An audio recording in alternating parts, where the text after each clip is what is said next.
Hellblade: Senua's Sacrifice is a game developed by Ninja Theory, a studio who usually make good games with great acting, which ultimately suffer from mediocre stories and combat that feels derivative and not as fun as the games which inspired them. Bayonetta asked the question, what if Dante from Devil May Cry was a woman and made that game, whilst changing up combat in a significant enough way to make it its own thing?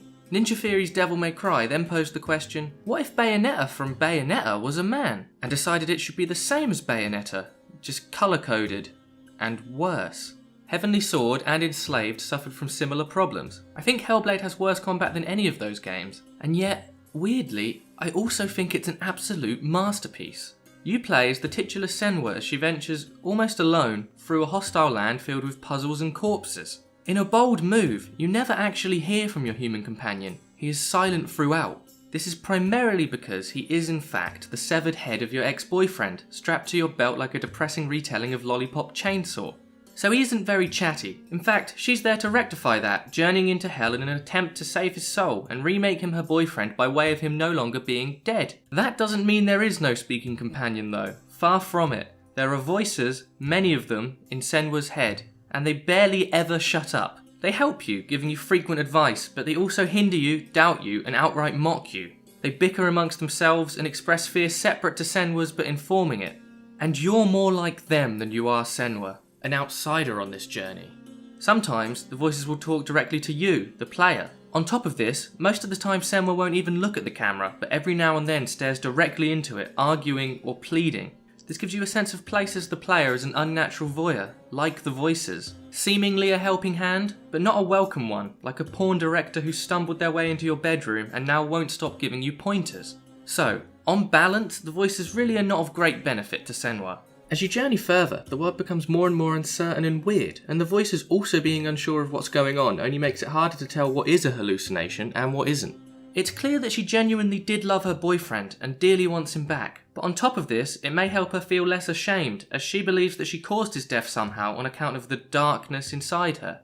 She feels selfish, she feels responsible, so racked with guilt is she that she could just throw up. But she holds on, because of course to throw up would only make her feel more guilty, as she is not a mother bird, and her precious puke would sadly go to waste.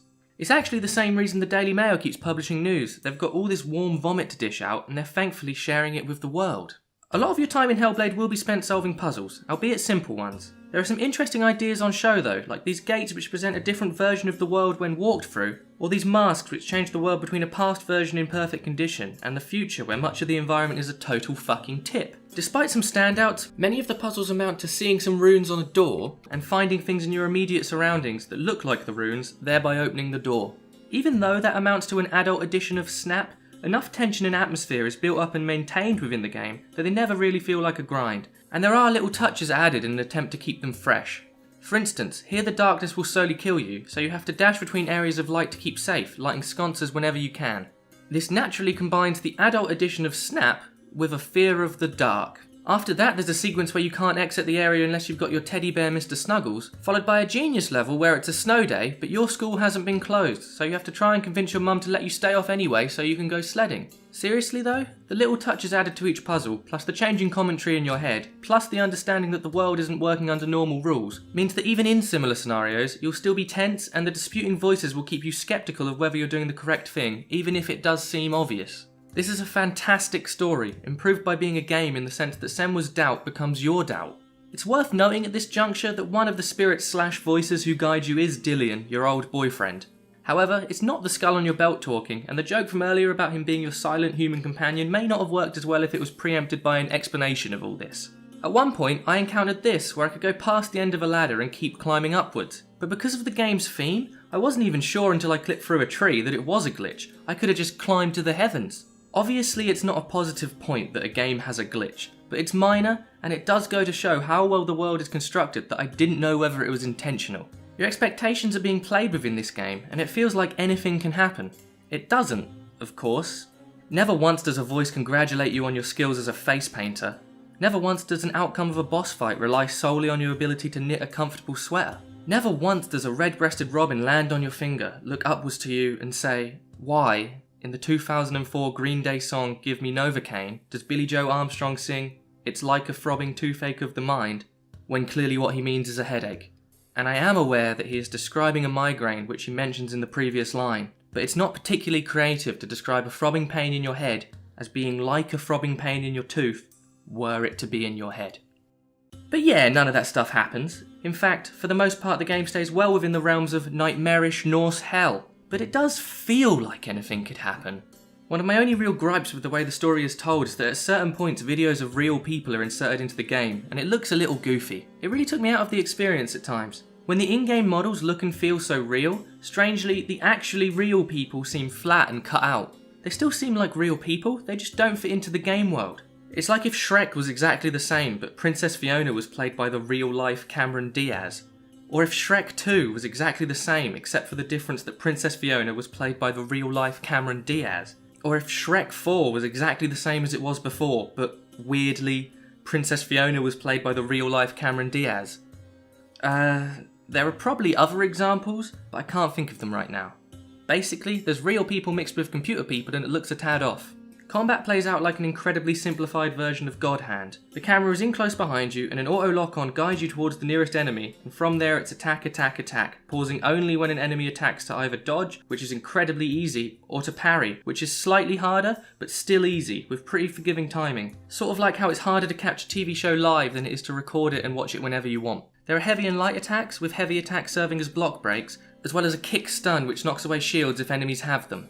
On top of this, there are sprinting versions of each of these attacks. The problem is that you quickly learn to use a heavy attack when they begin to block, and to always begin with a kick when they have a shield. And other than that, it doesn't really feel like it matters what you do. You can just mash anything, because you can always just roll away at any point. You're very rarely committed to finishing an attack. In an effort to make combat harder, enemies begin to appear in a shadow form or enter it during a battle. They can't be attacked while they're like this, so you have to use a mirror to bring them back to normal and allow you to hurt them. The problem is, the mirror is just an ability on a cooldown, so it isn't a fun mechanic. Before it was introduced, I wasn't thinking, you know what would be cool? If combat was exactly like it is now, but sometimes I had to wait. If you are caught without a mirror charge, walking slowly backwards is an amazingly effective strategy to keep the enemies at bay until you get one. It's the gameplay equivalent of a microwave, just wait for the noise and then go. The few bosses on offer are visually interesting, but they also fail to provide any real challenge. But to be fair, during the second half of the game, they really ramp up the fighting. Boy, battles sure do become longer. Combat never really gets difficult, to be honest. Enemy encounters just become agonisingly long gauntlets to slog your way through. Take this battle for example. All in all, it took me 9 full minutes. It's hard in the same way that weddings are hard. It's tedious and boring and it takes too long and everyone there is gonna die anyway. So what's even the point? Thankfully though, combat is only a relatively small part of Hellblade, and it is still fun to fight a small handful of enemies every now and then. Most of the frustration I felt with them was due to the fact that I was so eager to see what came after them, because the rest of the game more than makes up for the lackluster combat. I do think though that the name Hellblade conjures up more of an idea of an ultra-violent hack and slash than the game really is. It's thoughtful and slow for the most part, and it worries me that some people buying it might not be going in wanting that, and so will come out disappointed. The subtitle, Senwa's Sacrifice, at least to me, gives a much better impression of what the game is overall. Take The Amazing Atheist for example. At first glance, you might assume that he produces some amazing content about atheism, but he is in fact a man so completely at odds with the word amazing that you would be forgiven for thinking that he actually believes in every deity ever thought up by other humans, as well as several of his own creation. If he was instead called The Appalling Atheist, people would have a better idea going in of the kind of content they'll find on that channel. You've probably worked out by now that most of the gameplay here is quite simple, but the writing and atmosphere truly do carry it, and it does have some incredibly scary sections, including one of the most nerve-wracking sequences I've ever experienced, where you're trying to find Dillion as he guides you through near total darkness. The game has solved, at least partially, what I see as the biggest problem with horror games. That is, that they can be very, very scary, and you're being chased by a scary monster in a scary place, and you're feeling frightened. But then it catches you, and you either fall over or some canned animation plays, and your brain seems to point out that the danger was never real, and that your response of fear was misguided at best. From then, especially if the same enemies are prevalent throughout the game, the fear is gone, you know what happens if they get you, and it's kinda fine. In-game death is a punishment, and it can be a harsh one depending on the game, but it isn't particularly scary. It's like walking home at night, alone, and catching a reflection in a shop window of a figure following you in the distance. You speed up, so do they. You break into a run, so do they. You get a stitch, they don't, and you realise you're going to be caught and will probably be killed. As they catch you, you can just vaguely make out that it's TJ Kirk, the amazing atheist. But what's this? He doesn't want to hurt you, he just wants to talk. Now your fear is gone, but I think we can all agree that that is still a pretty big punishment. In Hellblade, you can still die and lose that tension, but I think they've made the sections where something or things are out to get you easy on purpose, and it's genius. Because it feels like you're about to die way before you are. The voices in your head freak out, the screen distorts, and Senua starts to panic, and it only ramps up as you get closer to an actual death. Chances are you won't be killed, but you'll be scared that you're about to be, keeping you tense for the entire sequence. It's like a sort of horror-based edging, with the same ultimate goal as regular edging, of allowing you, even for a brief moment, to escape your demons. Now, I can't help but feel that Hellblade resonated with me in large part because I saw a lot of myself in the protagonist. I don't have psychosis, and I can't claim to understand what that's like. However, Senua also displays a lot of traits and behaviours I do recognise in myself, like self-doubt, contradictory thoughts, a jealousy of how others see the world in a more positive light, just an all-round depression and anxiety vibe, to be honest. It's also incredibly nice to see a piece of art not show mental illness as a beautiful curse or some kind of gift that has its downsides. For the most part, mental illness doesn't help people. Sure, it changes things and it may, in certain situations, have some positives, but the upsides are vastly outweighed by the downsides. Saying mental illness is a help in life is like saying having one arm makes you a better boxer because it's easier to make weight. Senua is determined in spite of her intrusive thoughts and feelings, not because of them. For example, one moment I thought was handled particularly well is when Senua is remembering her first meeting with Dillion.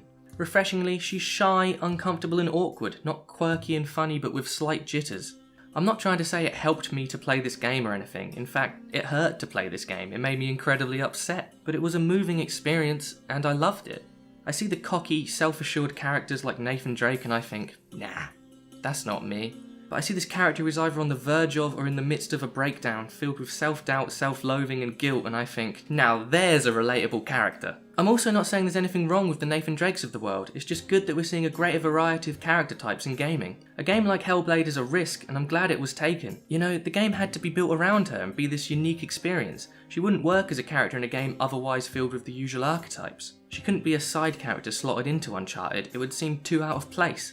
As out of place, perhaps, as if, I don't know, Shrek 3 was exactly how it is now, except, for some reason, Princess Fiona, the digital character, was replaced by the real-life Cameron Diaz. I don't want to go into too much detail here because I don't want to spoil too much, but the final battle was a big disappointment to me, and the ending of the story, whilst not bad, wrapped everything up too quickly in my opinion, and didn't quite fit the rest of the game. I won't say much more on that, at least not in this video, because I highly recommend you play the game for yourselves. It's a fantastic experience. All I will say is that it felt quite off tone-wise. It'd be like ending a comedy review with a depressing monologue.